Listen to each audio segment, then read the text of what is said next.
Good morning. Welcome. Thank you for joining me today. I'd like to remind you to please try and leave a tip for today's show, either at Venmo or PayPal. Those links are in the show description.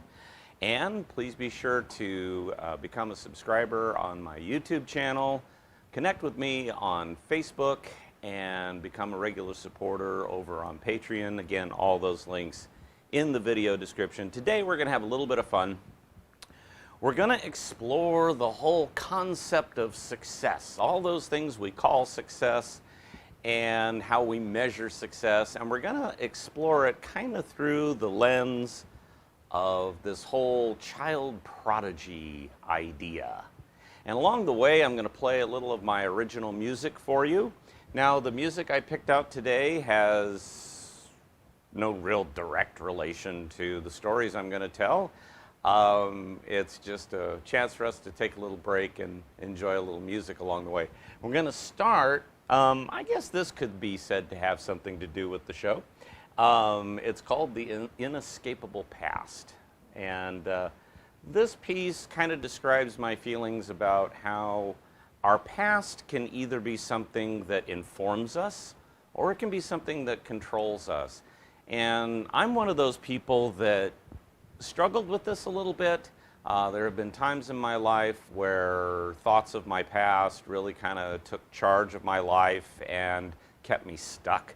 And there have been other times in my life when I've chosen to use my past as something that can inform me and guide me, and I can even write some funny stories out of it, so that's a good thing. So here is The Inescapable Past, an original piece by me.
So, to succeed at anything requires three ingredients: talent, determination, and opportunity. You have to have all three. 2 out of 3 will not do. Talent, well, you gotta have more than just a casual interest in something. Determination. A passing fancy, that ain't gonna get it. You gotta have real drive and focus. And of course, opportunity. Now, for most of us, opportunities can be found or even made. But let's not forget that countless talented people never reached their full potential, had their potential squandered throughout history by things like slavery, human trafficking, war, oppression, things that were truly outside of their control. But the biggest impediment to all human potential, the one that nearly all of us have to face, the most insidious perpetrator of squandered talent, parents. There's the helicopter parents, or the spy who crushed me. We see you now. Take your hand off of that. There's the conditional parents, or Mommy and Daddy believe in me. If. Oh, darling, of course you can be anything you want to be. You just have to do as I say. There's the projector parents, or I only exist to fulfill Mommy and Daddy's dreams. Now listen here, son. If you're not going to be a concert pianist, well, then you might as well go out and get a real job. And then, of course, the prize-winning economist parent. My child must only engage in those activities that promise a significant return on our financial investment. And economist parents are the absolute worst. Now, one of the things I do outside of this is I teach piano. And whenever I'm interviewing a kid for piano lessons, there's only one thing I'm interested in. Does the kid really want to do this? Most of the interview time is taken up with the parents because I want to make sure that they're in this for the right reasons. More often than not, though, I get the question, what exactly can my child do with this? Now, I usually fire back with, well, what exactly can they do with T-ball? And the response I get to that is really hilarious. You know, it's like, oh my God, what can't they do with T-ball? They could go on to Little League and high school ball and college ball, and then they'll get picked up by a major league team and become a millionaire. Really? Okay. So, let's take a little break from our examination of success and enjoy some new music. And this happens to be brand new, and I mean really, really brand new. I thought of the idea for this Friday morning, spent most of the day kind of twiddling with putting together a little sketch of it, and so you're going to hear the very rough incarnation of something I'm calling Interstellar Journey, because, hey, I like space stuff.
All right. Interstellar Journey. That's brand new music. So, getting back to our success story and the whole child prodigy idea, well, my parents were a little bit of all four of those aforementioned parental categories. I had absolutely no privacy growing up. My parents were constantly hovering over me, examining and critiquing everything I did. My mother, on one occasion, actually went through my wallet and then confronted me on her findings. Is this some girl's phone number? Have I met her parents? And what are you doing with all this money? Are you selling drugs?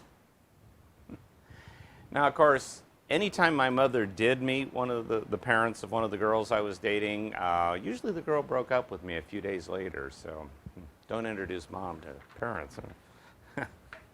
And everything in my childhood was conditional. Love, support, food. But most of all, my parents tried to project their dreams of fame and fortune onto me. My dad had this glorious vision of me seated at a 9-foot Steinway concert grand piano in front of a symphony orchestra on the stage of a great concert hall playing Rachmaninoff. Hey, that's my son! And Mom had this vision of me being a little miniature human being that she could cart around to parties like a show pony and show off to her friends and, of course, take all credit for everything that I was. Yes, see that? That's mine. I made that. That's all me. Dance, monkey, dance. Now, my parents, like most parents, had no idea what it would take to raise a child prodigy that they imagined. I had to have had, of course, extraordinary talent and determination, and they would have had to have find or create extraordinary opportunities. Well, even if I had had the talent and the determination, or had the talent and they were able to cook up the opportunities, I, as a kid, had no determination whatsoever. What makes an airplane fly? Did the Wright brothers really fly the first airplane? What is a carpet made of? How do birds sing? When was the beginning of time? Does God exist? How many people are there in Canada? If rockets fly, how come matches don't? How long do fish live? What do squirrels eat? How many pancakes are in a stack? Do fish fart? How come the dollar bill is worth more than a quarter? And what's a penny made of? Where do conductors go to school? Did Beethoven wear pajamas? Where do babies come from? Who invented the puzzle? Was anyone written a concerto for a kazoo and orchestra? Can an elephant pick up a piano? How many words are there in the dictionary? Are the tassels on a flying carpet functional or just decorative? Where would I find a lamp with a genie in it? And why do they call it a lamp when it looks like a teapot? How many grooves are in a record? How does gas make a car go? How does steam make a train move? Why don't people live forever? What's the meaning of life? Oh, look, a train! Why do they call it a train? What's the meaning of train of thought? How come they call it train track? How do they make train track? So the only thing that I really had any solid determination on when I was a kid was figuring out ways to drive my parents absolutely insane. And quite frankly, I think there's some good evidence that I did exactly that. So, how about a little more music? This is called Exosphere. And as as I illustrated with this last little bit here, I was a kid with a lot of questions about a lot of stuff. And I think it was my Uncle Bob, one of my dad's brothers, who was a science teacher, and he explained to me how the atmosphere worked, that it really doesn't have like a border. You don't have to like rocket through the atmosphere and then you reach this point and then you get beyond that and then there's no more atmosphere and you're off in outer space. The atmosphere, as you get further and further away from the Earth's center of gravity, just gets thinner and thinner and thinner until it, for all practical purposes, doesn't exist. But as our ability to sample and detect things has gotten better, we've discovered that beyond what we thought was the atmosphere, there's this area that's tens of thousands of miles out that you can still detect atmospheric particles in. And it's come to be known as the exosphere. And that's actually the area where all of our spacecraft and satellites and everything are orbiting, out in the exosphere. So they haven't really escaped the atmosphere in total. And this is always something that for some reason has completely fascinated me. And so I wrote this little piece to express my fascination with that far off region called the exosphere.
So, as much as my parents wished it to be true, I was not a child prodigy. And the whole child prodigy idea really has a fatal flaw. No matter how extraordinary a child's abilities might be, there's no guarantee that those talents are going to carry through to adulthood. And just because a child has the necessary determination, their interests will likely change as they grow. And one of the most important gifts I think any parent can give to a child is to go with the flow as they grow up, as they express interests in things. Let them develop. Let them find out new stuff. It'll be okay. Now, about 20 years ago, Eileen and I were involved in the promotion of a genuine child prodigy. All the ingredients were there: extraordinary talent, extraordinary determination, and very supportive parents. And on top of that, there was this whole community that was all pulling together to find and create those extraordinary opportunities. And just when this young person reached adulthood and was right on the cusp of a brilliant career, they met someone. And the thrill of young love completely derailed the whole thing. There is a dark side to this whole child prodigy idea. A dark side that almost always destroys the prodigy's chances of success. No matter how sincere the parents are in nurturing that child prodigy, the parents will always cast a shadow over that prodigy's development. Children want to please their parents. So the parents' desires will always take center stage in a child's interests. But as the child reaches those pesky teenage years, the need for rebellion takes hold, and then anything can happen. Teenage rebellion is universally hated by parents. But I happen to believe that teenage rebellion is ultimately responsible for all the progress of humanity. If every child followed the path that was laid down by their parents, we would still be living in caves. And on top of that, there wouldn't be any paintings on the walls of those caves. I am absolutely certain that the first cave paintings were done by a rebellious teenager while their parents groused about it. "What the hell are you doing?" "Whoa, Dad, like I'm decorating our home. Isn't it cool?" "No, it's not cool. All you're doing is vandalizing my property and ruining its resale value." So at the beginning of all of this, I proposed that success involves 3 ingredients: talent, determination, and opportunity. But there's a 4th ingredient. And how big a part that 4th ingredient plays in your success depends on how lofty your ambitions are. I'm speaking, of course, of luck. No matter how talented and determined you may be, no matter how many opportunities you cobble together or find, if luck doesn't fall your way, it will all be for naught. I think deep down all of us know this, and that is why so many dreams are set aside in exchange for that safe job. But are there any safe jobs? My dad had a safe job. He worked as a controller at a big manufacturing facility. Good pay, excellent benefits, and a substantial pension plan.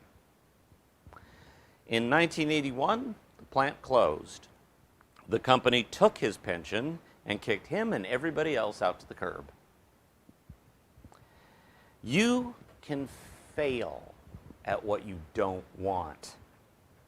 At the end of the day, there are no safe jobs, so you might as well take a chance doing something you love. So, what's the key to success? Well, there isn't one. Success is simply what you make of it.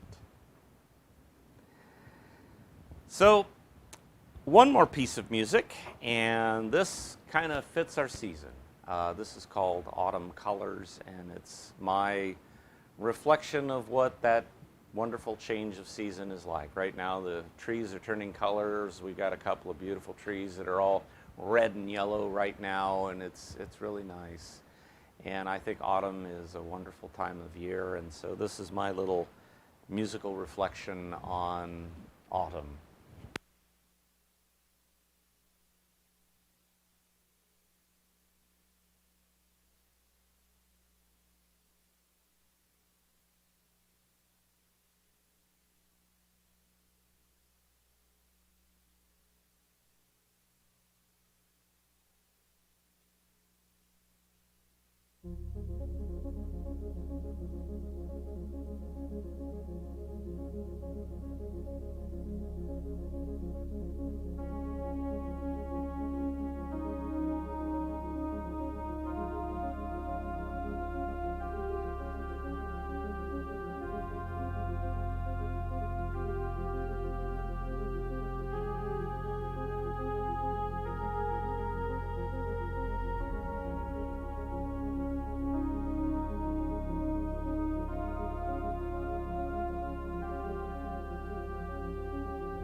As always, thank you so much for joining me today. I hope you enjoyed my thoughts on success and the whole child prodigy idea.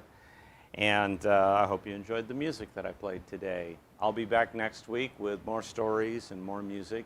Please feel free to go visit Venmo or PayPal and leave me a gratuity for today's performance. And be sure to subscribe to my YouTube channel, follow me on Facebook, and become a supporter over on Patreon. Thanks again, and we'll see you next time.